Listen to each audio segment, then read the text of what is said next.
The Debate へようこそ。ここでは、資料から浮かび上がる複雑なテーマについて、複数の視点から考察を深めていきます。はい、よろしくお願いします。今日のテーマは、国際貿易とグローバル化です。私たちが毎日使うスマートフォンから朝飲むコーヒーまで、現代の生活は国境を越えた取引なしには成り立ちませんよね。そうですね、もう完全にシステムとして組み込まれています。ええ。でも、この巨大なシステムが私たちの社会に何をもたらしているのかについては、かなり深い議論があります。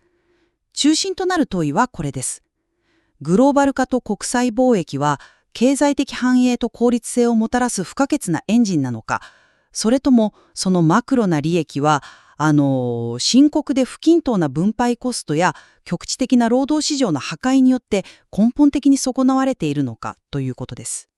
非常に重要で、そして現実的な問いですね。私は貿易がマクロ経済の成長を因果的に促進し、競争を通じてイノベーションを生み出し、そして何よりも消費者物価の低下に通じて社会全体の生活水準を向上させているという視点に立ちます。対して私は、貿易によるマクロの総利益の裏で、局地的な労働市場が長期的に破壊され、貧困層や移動手段を持たない脆弱な人々に構造的な不平等が重くのしかかっているという事実を重視します。なるほど。つまり、マクロの数字の合計がプラスだからといって、その中身の歪みを無視することができないという立場ですね。わかりました。では全体の大きな俯瞰図から議論を出発させましょう。過去1世紀の貿易の成長は人類の経済的繁栄と、驚くほど連動しています。データ上はそうですね。1870年には世界生産の 10% 未満に過ぎなかった輸出額が、現在では世界の GDP の約 25% を占めています。でも、ここでよくある疑問にぶつかりますよね。豊かな国だから貿易が盛んなのか、貿易をしているから豊かになったのか。いわゆる鳥と卵の問題ですね。経済学において単なる相関関係と因果関係を切り離すのは常に最も難しい課題の一つですから。そうなんです。そこを見事に解き明かしたのが、フランケルとローマーが1999年に発表した記念碑的な研究です。彼らはこの問題を解決するために、天才的なアプローチを取りました。地理的な条件を使ったアプローチですよね。はい、その通りです。国の地理的条件、つまり他国からどれくらい離れているかとか、海に面しているかといった人間や政策では絶対に変えられない外部要因を操作変数として使ったんです。つまり政策の影響を一切受けない純粋な地理的近接性だけをテコにして貿易が経済に与える影響をあぶり出したわけですね。そして結果は驚くほど明確でした。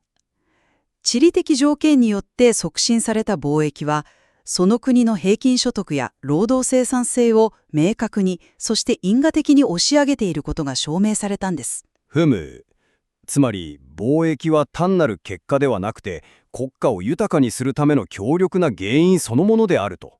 これが私たちが貿易を世界の成長の基盤と考える最大の理由です。フランケルとローマのデータが示すマクロな因果関係は私も否定しません。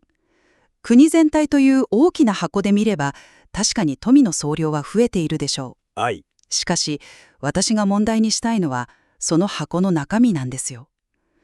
マクロ経済学者が愛好する平均値や相和というのは、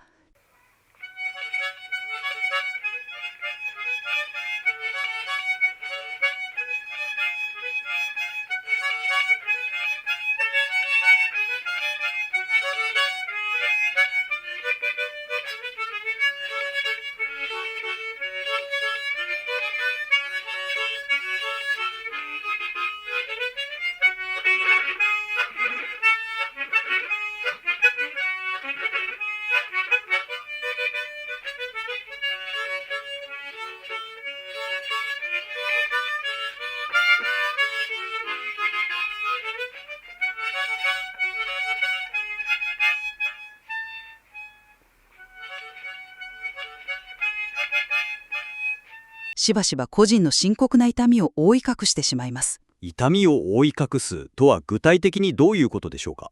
例えば、オート・ドーンハンソンによる2013年の有名なチャイナシンドロームの研究を見てください。彼らは国全体の平均ではなく、アメリカ国内の通勤圏、つまり人々の実際の生活エリア単位で分析を行いました。地域ごとの中国からの輸入ショックの影響ですね。そうです。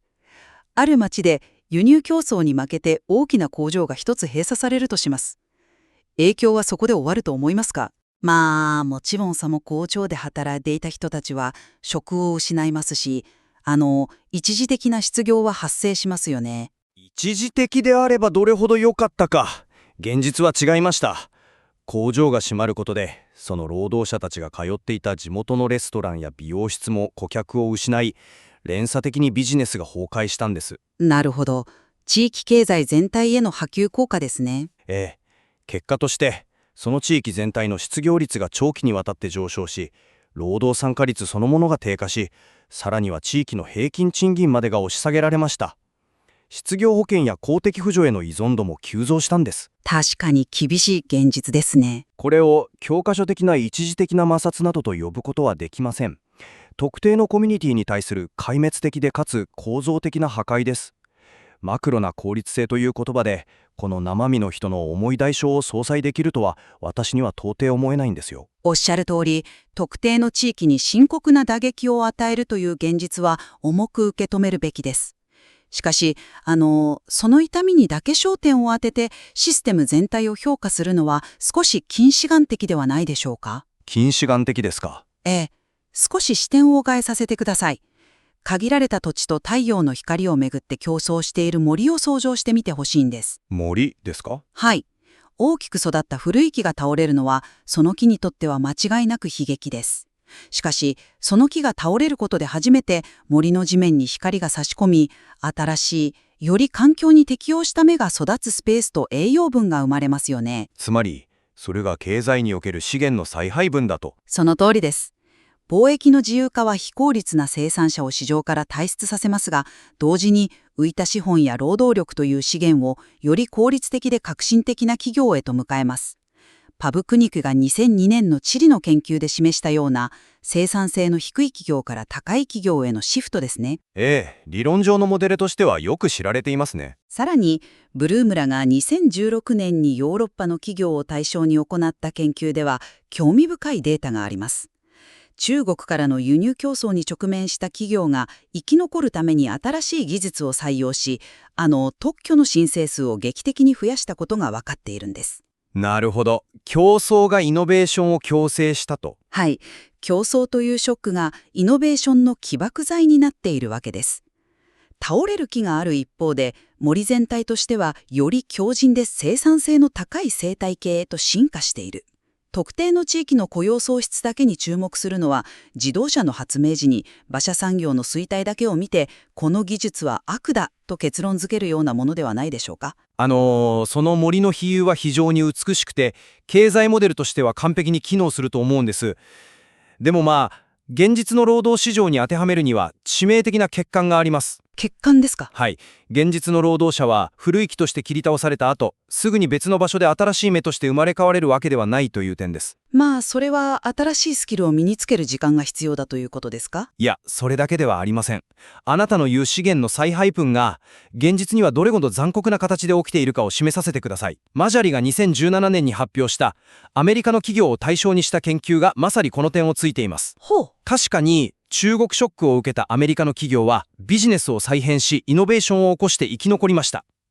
企業全体として見れば雇用数も維持されているか、むしろ成長すらしています。それは素晴らしいことですよね。競争が企業を強くした証じゃないですか。企業は強くなりましたよ。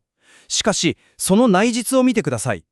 その企業は、中南部の工場町にあった製造部門の雇用を大規模に削減し、それと引き換えに遠く離れた西海岸の都市で研究開発やデザイン部門の新しい雇用を生み出していたんです。なるほど。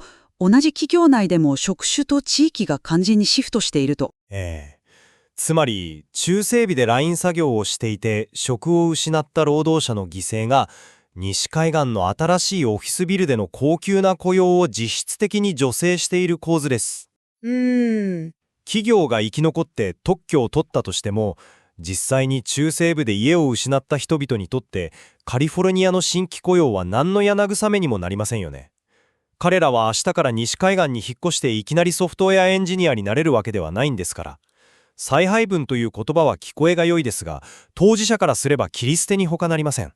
確かに、スキルのミスマッチと地理的な移動の壁は大きな課題ですね。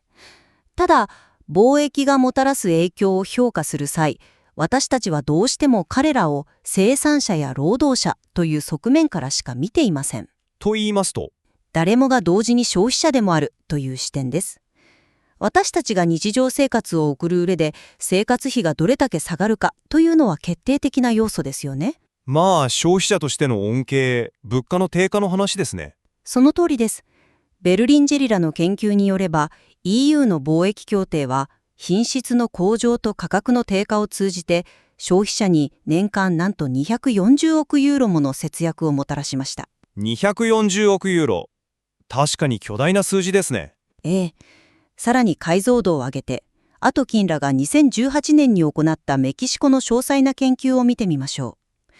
彼らはメキシコの地方都市にグローバルな外資系巨大スーパーマーケットが進出した際の影響を追跡しました。はい。当然、地元の伝統的な小さな商店は打撃を受け、その収入は減少しました。しかし、それ以上に食料品や日用品といった生活必需品の価格が劇的に下がったんです。つまり地元のお店にとっては厳しい競争になったけれども、町全体の人々にとっては安く買い物ができるようになったと。ええ。そして最も重要なのは、この価格低下の恩恵が富裕層だけでなく、貧困層の生活費も明確に押し下げ、社会全体として確固たるプラスの構成効果をもたらしたという事実です。先ほどの中西部の工場の例でも、彼らは職を失うリスクを負う一方で、ウォルマートのような店舗でかつてないほど安く日用品を買えるようになっているわけです。この消費者としての巨大な利益を計算から外すのはフェアではありません。ちょっと待ってください。そのアトキンらのメキシコの研究は非常に示唆に富んでいますが、データの細部を見るとですね、全く違う風景が浮かび上がってくるんです。違う風景ですか？ええ。全体としてプラスの構成効果があったことは事実です。しかし、その恩恵の分配はどうだったでしょうか？誰もが生活費が下がって等しく恩恵を受けたはずですが。いや、恩恵の割合が問題なんですよ。その研究結果によると、富裕層は初期所得の約 7.5% に相当する利益を得たのに対し、貧困層の利益は約 5% にとどまりました。なぜそのような差が生まれるのでしょうか？スーパーマーケットの価格は誰にとっても同じはずですよね。スーパーが提供する多様性の価値を誰が享受できるかという違いです。外資系スーパーは輸入物の珍しいチーズや高級なオリーブオイルなど幅広い製品ラインナップや快適な買い物環境を提供しますよね。はい、品揃えが豊富になります。これらを重く評価して買い物を楽しめるのは金銭的余裕のある富裕層なんですよ。一方で貧困層は結局のところ基本的なトウモロコシや豆といった必需品しか買えないわけじゃないですか。なるほど。提供される価値を最大限に引き出せるのはすでに豊かな人たちだったということですね。その結果何が起きるか。もともとあった貧富の差が貿易による恩恵の差によってさらに開いてしまうんです。つまりこの貿易の恩恵は実質的に逆進的、所得が低い人ほど恩恵が少なくなるように働いたのです。逆進的ですか。さらに言えばスーパーで日用品が数%安く買えるからといって工場が閉鎖されて長期的な収入源を根本から断たれた労働者の損失を補填できるわけがありませんよね。消費者としてのわずかな利益を労働者としての致命的な損失の免罪符にはできません。その逆進的という解釈は非常に鋭いですね。確かにそういう側面はあるかもしれません。しかし私は少し異なる枠組みで捉えたいと思います。ほう、異なる枠組み。というのも貿易の恩恵が常に逆進的であるとは限らないからです。逆進的ではないケースがあると。ええ。分配の不平等というのは貿易そのものの普遍的な性質というよりも、その国が以前にどのような政策環境にあったかということに大きく依存するんです。以前の政策環境ですか。はい。その強力な証拠がポルトガルが2006年に行ったアルゼンチンにおけるメルコスール、つまり南米南部共同市場の研究です。彼が見出したのは、アルゼンチンにおける貿易自由化は明確に累進的、つまり貧困層ほど大きな恩恵を受ける結果になったということです。メキシコとは逆の結果ですね。なぜアルゼンチンではそう進んだのでしょうか。それは自由化以前の状況が悪すぎたからです。以前の保護主義的な政策は政治的影響力を持つ富裕層や特定の既得権益層の産業を不釣り合いに優遇し、彼らに独占的な利益を与えていました。高い関税のせいで貧困層は不当に高い価格で物を買わされていたんです。なるほど。そもそも市場が歪んでいたわけですね。そうです。そこで貿易が自由化され、保護主義の壁が取り払われた結果、その独占が崩れました。結果として貧困層が中間層や富裕層よりもはるかに大きな恩恵を受けたのです。ふむふむ。この事例が教えてくれるのは、貿易そのものが不平等を拡大する悪玉なのではなく、むしろ既得権益が作り出した市場の歪みを正し、貧困層を助ける強力なツールになり得るということです。以前の制度的な文脈が結果を左右するというご指摘は完全に同意します。しかし、あなたが文脈を持ち出すのであれば、ぜひこの点についても考えてみてください。何でしょう。市場が開放されて機会が与えられたとしても、その機会をつかむための流動性が欠如していれば、恩恵はごく一部にしか行き渡らないということです。流動性、つまり労働者が別の仕事や地域へ移動できるかどうかですね。その通りです。トパロバによる2010年のインドにおける貿易自由化の研究を見てみましょう。インドは1991年に劇的な貿易政策の転換を行い、市場を開放しました。はい、大きな経済改革でしたね。その際、アメリカの中国ショックと同じように、特定の地域が強い輸入競争に直面しました。マクロ経済の理論、つまり、あなたの言う森の木が倒れて新しい芽が出る理論なら、長期的には新しい産業に人が移り、全体として貧困は減るはずですよね。非効率な部門から成長部門へ資源が再配分されるはずです。しかし現実は違いました。自由化に強くさらされた農村部では、なんと貧困の減少スピードが明確に鈍化したのです。鈍化した。なぜか。それは、インドの極めて厳格な労働法とインフラの欠如による地理的な移動の難しさが原因でした。制度的な壁があって人が動けなかったんですね。はい。職を失った農民や労働者は成長している別のセクターや都市部へ移動することが物理的にも法的にも不可能でした。彼らはただその場に取り残され貧困に沈んでいったのです。なるほど。労働市場の摩擦や制度的な障壁という地上の現実を無視して上空から長期的には資源が再配分されますよとマクロな冷算を繰り返すのは非常に危険です。それは所得分布の最底辺にいて移動手段を持たない人々に最も残酷な代償を押し付けることになります。そこがまさに一番面白いところなんですが、私はあなたのその指摘こそが私の主張を裏付けていると考えているんですよ。どういうことですか？貧困が鈍化した事実が貿易を正当化するというんですか？いえ、貧困の鈍化は悲劇です。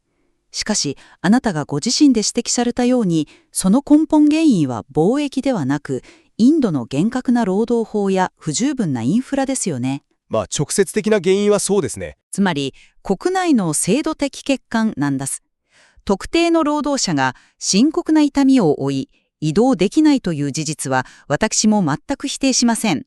しかし、その痛みを解決する方法は、貿易という巨大な成長エンジンを止めること、つまり保護主義の壁を再び築くことではないはずです。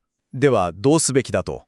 解決策は国内の公共政策にあります。失業保険の拡充、再教育プログラムの提供、そして労働者が新しい産業へ移行しやすくするためのセーフティーネットの構築です。それは理想的ですね。そしてここが最も重要なポイントですが、そうした手厚い再分配政策やインフラ整備を行うための巨大な財源は一体どこから来るのでしょうか。それを生み出しているのは他ならぬ国際貿易によるマクロな経済成長なんですよ。富を生み出すエンジンと富を配るハンドルを混同してはいけません。エンジンを止めてしまえば、配るための富そのものが消滅してしまいます。確かに富の創出と分配のメカニズムは経済学のモデル上では美しく切り離して考えることができますからね。十分な富が創出されれば理論上は敗者を保証することができますからね。はい。しかし現実の政治経済においてその2つは密接に絡み合っているんですよ。理論通りに保証が行われていないと。過去数十年のグローバル化の現実を見てください。貿易によって得られるマクロな総利益が理論上は敗者を保証するのに十分な大きさであったとしても、現実にはその再分配はほとんどあるいは全く行われませんでした。まあ、政治的なハードルはありますね。勝者は利益を蓄積し、敗者は錆びついた工場町に取り残される。再分配政策が不可欠であるという点ではあなたに完全に同意しますが、いつか適切な再分配が行われるはずだという希望的観測の下で、現実のセーフティーネットが機能していない状態のまま無条件に貿易を推進するのは、局地的なコミュニティへの破壊行為を正当化する口実に過ぎないのではないでしょうか。非常に深く、そして本質的な議論になってきましたね。